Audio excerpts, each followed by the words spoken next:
شو السريدة أم رجها اشتئاداري الوا والحمو جنين جيهاني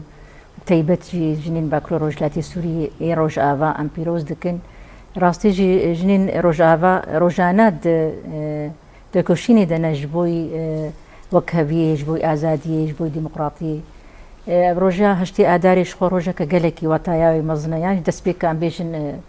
قرني بيستاد حتى دمائرو انجاما كدا كمظن أجنايا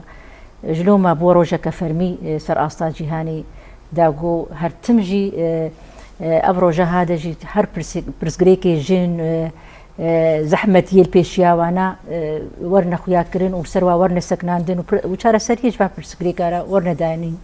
شخوا بلاتفورما كما يا هفبش هيا يا جبوي شالاكيا جبوي فاروجي يعني جيهاني وتيبس جي وكا روجان بيجن هشتي آداري شخوا دوي بلاتفورمي دا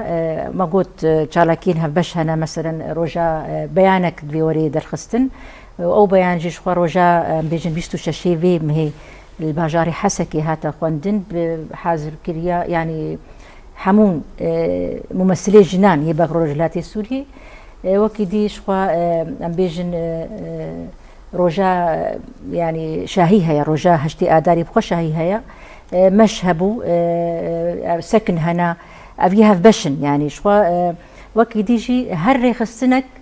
كاريوي بتيبتجي هيا يعني قالك بانيل قالك كوم جيفين كوم خبات مش سمينار زيارة سازية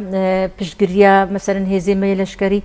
أفهموجي هر ريخصنا كجن كارو خباتيوي جودا هيا شعارا أم بيجن يا حملي بقشتيجي فلسفة جن جيان آزادي أمي سوريا كنه يا ديمقراطيك أمي آبا بكن